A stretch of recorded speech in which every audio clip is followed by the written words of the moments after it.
पवन सिंह के इस साल का पहले छठ गाने का पोस्टर रिलीज कर दिया गया है, लेकिन जब से पोस्टर रिलीज हुआ है तब से लोगों में जानने की इच्छा है कि गाने को रिलीज कितने बजे किया जाएगा, क्योंकि गाने के पोस्टर में डेट तो है लेकिन टाइमिंग कोई फिक्स नहीं है। आखिरकार क्यों ऐसे होता क्यों है, तो आज की इस वीडियो में देखते हैं। उससे पहले वीडियो को लाइक कीजिएगा, चैनल को सब्सक्राइब कर लो ताकि ऐसे ही अपडेट मिले सबसे पहले। तो सबसे पहले कुछ लोगों में अफवाह फैला हुआ है कि पवन सिंह की टीम कुछ रिस्पॉन्सिबिलिटी लेती ही नहीं है कि गाने के पोस्टर में टाइमिंग ही डाल दिया करो। तो देखो यहाँ पे है कि कोई कंपनी नहीं चाहेगी कि मेरे कंपनी से अगर गाना रिलीज हो रहा है तो उसका व्यूज कम जाए या फिर गाना फ्लॉप हो जाए जिस गाने में करीब 8 से 10 लाख रुपए खर्च किया हो। ऐसी कोई कंपनी तो चाहेगी नहीं, लेकिन पोस्टर में टाइम नहीं डालने का वजह सबसे बड़ा होता है कि गाने का कोई फिक्स नहीं होता है कि कब तक एडिट किया जाएगा। और मानो कि गाने का एडिटिंग नहीं हुआ है, 1 सेकंड के लिए टाइम डाल दिया कि परसों रिलीज किया जाएगा 7 बजे। 7 बजे गाना फाइनल नहीं हुआ तो और ज्यादा फैंस नाराज होंगे। तो इस वजह से एक डेट फिक्स कर दिया जाता है कि इस तारीख को गाना रिलीज किया जाएगा। और जैसे ही एडिटिंग वगैरह फाइनल हो जाता है उसके बाद एक और पोस्टर या फिर टीजर रिलीज कर दिया जाता है जिसमें टाइम बता दिया जाता है कि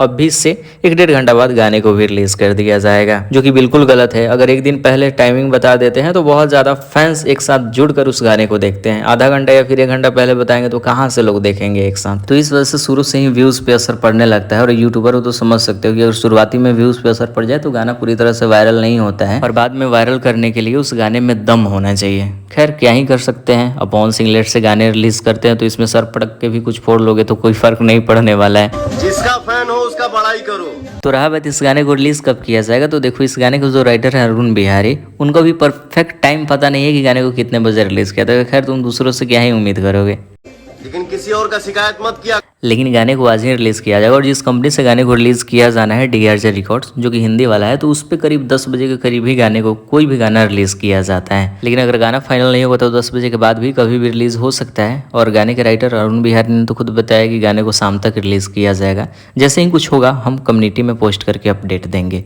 चैनल को सब्सक्राइब कीजिएगा, मिलते हैं नए वीडियो के साथ।